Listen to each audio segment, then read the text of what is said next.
And this next panel is fascinating. The year that we've just had with the pandemic really teaching us how interconnected we all are, as well as the emergency with climate change that shows how the whole world is interconnected and our fates are very much joined together, I think has created a new resonance that some of our members in the field were early adopters of before. The field of health and environment within ALMEP's membership is where some of the most pioneering, innovative work is being done, not just between Israelis and Palestinians, but actually across the wider Middle East as well. And for this panel and for this discussion, we're delighted to be joined by the comedian Maz Jobrani. Now, people may know Maz from his Axis of Evil comedy tour or his appearance on many US talk shows where he satirizes the sometimes bizarre way that the Middle East is addressed in the West. Maz, thank you so much for joining us. It's really a privilege. Thank you for having me, John. It's been a privilege to watch you guys. And I got to say, Jason, you're doing a fantastic job. Even though you missed the other lady, don't worry about it. I know the thing with the glasses. You don't want to. Jason, I didn't know I was. By the way, for anybody on here, I'm a comedian, so please don't get offended at anything I say. But Jason, I didn't know I was losing my sight until I was trying to lose weight to slim down. And I went to the gym and they had one of those scales where you got to read the numbers. It's not the electronic scale. And I was trying to read the number and I was having difficulty reading. And then I go, oh my God, I'm worried about getting fat. I'm going blind. So I know how that goes, my friend. And John, thank you for having me, my friend. This is amazing. First of all, you guys are doing a fantastic job. I could listen to your and Jason's British accents all day long. You brought on an American accent, so what am I gonna do? To my Arab friends on here, yalla, yalla, habibi, habibi, yalla, wallahi, wallahi. That's all the words I know after 10 years of going to the Middle East. To my Jewish friends, happy Hanukkah. To my non-Arab, non-Jewish friends, happy Tuesday. Here's the thing, by the way, Alliance for Middle East Peace. John, I'm hoping that one day we will have peace and ALMEP will become past tense. So it'll be ALMEPT. You just add an ED and the organization keeps going. You understand what I'm saying? You got the, okay. Listen, I hope you guys are all staying safe and sane under the lockdown. I'm a stand-up comedian. I got into stand-up comedy to not have a desk job. Now I'm sitting at a desk telling jokes. What's going on here? This is the craziest year ever. Am I right or am I right? I used to have a family. You guys know anybody who has a family, and I live in Los Angeles. Everyone's on lockdown. My kids are studying on Zoom. My wife is working on Zoom. I used to have a family. Now I go in the living room and there's a different person in every corner of the room on a computer. We look like an internet startup company. We're just looking for some venture capitalist funding and we'll be good to go. So anyway, John was kind enough to invite me to come be a part of this very serious conversation where very serious people are doing amazing things. And he said, Maz, tell some jokes and you have a minute to do it. This is my life. What am I going to do? All right. Listen, I'm going to keep the event moving. It's nighttime there. It's daytime here. I'm also Middle Eastern. I was born in Iran. So we're used to starting late. So it's okay, or going late, I should say. So it's okay. We're running a little late. Where do you have to go? Everyone's on lockdown. You got nowhere to go. Just sit there and keep watching this and donate. Come on. What do you have to, you don't have anything to pay for. There's no gas or flights, or you just put your money towards this. Come on. All right. This section is going to be done differently. Jason's been very eloquent in talking to people, and I'm a comedian. We don't talk to people, we talk at people. So I figured what I'll do is I'll introduce everybody and they're going to go ahead and talk about what they're doing. This is the environment and health section of the event. And I'm just going to run down the name of the speakers you're going to see right now, and then I'll come back at the end. So you're going to be hearing from Gidon Bromberg, co-founder and Israeli director, EcoPeace Middle East Environment. You're going to be hearing from Shira Krontich of Strategy and Operations Manager, Track 2 Environmental Forum, Arava Institute for Environmental Studies. You're going to be hearing from Kenneth Bobb, board member, Project Rosanna. You're going to hear from Dr. Akram Amro, CEO, Greenland Society. And you're going to hear from Yara Abu Arkub, Road to Recovery. So we're going to go ahead and get started with the first speaker. Please welcome right now, Gidon Bromberg. Naz, thank you so much for that introduction. What a wonderful evening it's been. So shalom and salam from Tel Aviv. EcoPeace, as the name suggests, is environment and peace building. And what's unique about us is that we're Israelis, Palestinians, Jordanians working together from our offices in Tel Aviv, in Ramallah, and in Amman. And what we're so excited about in the creation of the fund is scaling up, because the environment is all about scaling up impact. And we currently work with youth, with school kids, with young professionals. About 7,000 young people are impacted, learning about their environment, their scarce water reality, and their neighbor's scarce water reality presently. With a fund, we can increase that 100-fold.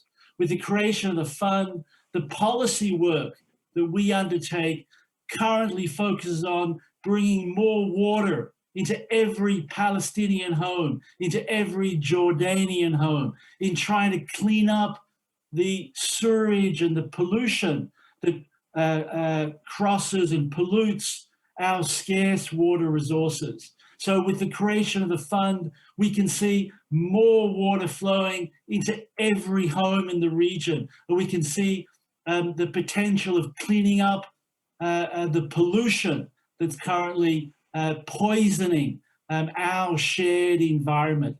So we're excited about this work. We can do so much more, and we can change the reality on the ground by focusing on our shared environment. Let me pass on the microphone to Shira. Thank you. I'm very happy and excited to be here. The Arava Institute for Environmental Studies is a leading environmental study and research institute in the Middle East. With a student body comprised of Jordanians, Palestinians, Israelis, and participants from around the world, the Arava offers students a unique opportunity to learn from leading environmental professionals while living together and forming networks and friendships and developing skills that enable them to lead the region to a new reality and collaboratively solve today's most pressing environmental challenges. Alumni are our most important asset. We're incredibly proud of our alumni who remain connected to the Institute and to each other long after their time living together here at the Arava. Our alumni see communities and basins where people's lives are dependent on one on another. They see the region as a whole, one large ecosystem, where the human potential can only be achieved through cross-border cooperation. One example of this unique perspective is the recent establishment of the Young Professionals Forum, YPF, which includes alumni but is not limited to only them. We, the YPF, are a group of young professionals from across the Middle East committed to a new vision for the region. We believe in a future where the region is more integrated and is based on the values of equality, freedom, and justice. We wish to increase the ability to interact by creating new spaces of knowledge and ideas sharing. We wish to create mutually beneficial interaction based on open discussion, open minds, respect, and solidarity. Through shared and common understanding, hands-on projects, and advocacy, we wish to become a model for a more integrated region and to form the foundations necessary for new regional structures and coalitions. I'm now happy to pass it on to Ken Bob. Thank you, Shira. At Project Rosanna, we have found that healthcare is successful in building bridges of understanding between Israelis and Palestinians. And it's a place in civil society where large numbers of people can meet every day in an atmosphere of mutual respect. And since access to good medical treatment is considered a human right, people of goodwill will try to overcome conflict-related obstacles to make it happen. To exploit this opportunity, Project Rosanna supports the training of Palestinian healthcare workers in Israeli medical institutions, the transportation of Palestinian patients from their homes in the West Bank and in Gaza to their appointments at Israeli hospitals, and funding gaps in their treatment. With strong partnerships in place on the ground in Palestine and Israel, additional funding will allow us to significantly increase all aspects of these programs. Now, the COVID-19 pandemic has emphasized what we all already know, and that is that a health crisis doesn't stop at the green line or military checkpoints. So even during these tense political times, the Israeli government, Palestinian Authority, the World Health Organization, civil society have all supported our Project Rosanna efforts to get the necessary equipment, materials, and training to Palestinian hospitals in order to treat infected patients. In this way, and together with our grantees, two of whom you're going to hear from next, we can accomplish our dual goals: building strong, lasting relationships between Israelis and Palestinians, and improving healthcare outcomes for the Palestinian community. And with that, I pass it over to my friend and colleague, Dr. Akram Amro. Thank you, Ken, and good evening, everyone. It's a pleasure being here. So Greenland Society of Health Development is a non-profit organization that was established in 2007 with the aim of improving quality of life for Palestinians through contribution to better environment and health. We do that through education and awareness, and for that we have established a first of its kind in the region environmental and educational center. We do partnership with the regional and local universities and hospitals in conducting and publishing of several research that we have managed to publish in prestigious international journals. And in the health sector, we have been honored by running since more than 3 years a novel project which was called Wheels of Hope, that is transporting Palestinian patients treated in Israeli hospitals to and from the checkpoints. And the second half of the trip is conducted by several other organizations that you will hear Yara later elaborate on that. In addition to that, we've been working on building building the resilience and increasing the resilience and preparedness in the area of emergency disaster management through the establishment and training of local emergency response teams. And on top of that, we've been working for more than 30 years in the field of capacity buildings, concentrating on upgrading and training allied health professionals through short courses and training programs, and helping distinguished students to get accepted for postgraduate graduate positions and scholarships in regional universities. By getting more funding, we hope that we can augment our abilities to achieve our goals and have more chance to serve the region. And being a new member of AllMap, we're also looking forward for further networking and to advocate for our vision for a better future of the region. Thank you. And then I pass over to the brilliant Yara. Yara. Thank you, Dr. Akram. I'm going to be talking about mine and my family's experience with Road to Recovery, an organization that provides transportation to Palestinian patients from different territories to Israeli hospitals. My brother Iyas is a 13-year-old boy diagnosed with osteogenesis imperfecta and who's been receiving treatment at different hospitals for the past 13 years of his life, mainly at Israeli hospitals. For the past few years, we've been receiving help from Road to Recovery with transportation. And usually our trips to the hospital would be filled with stress, anxiety, and worry. But with Road to Recovery, it became about meeting someone for the first time from the other side, getting to know them, and having a good conversation about the things we have in common, our activities, and our future plans.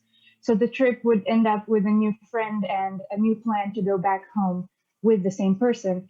What makes Road to Recovery so special is that they focused on the good that people can do for each other instead of the conflict, and they put human values and human connection and health first, which is why they've succeeded at making such good connections and building bridges between the two people. I'm going to hand it back to you now, Maz. Thank you. Haven't seen you since Paris. Hope you're doing well. Thank you, Yara. Thank you to all the speakers. Really, it's you guys are very inspirational, all of you. So thank you so much, Yara. I want to thank all of our speakers for that segment, the environment and health segment. You guys, please, as you're watching this, do continue to give.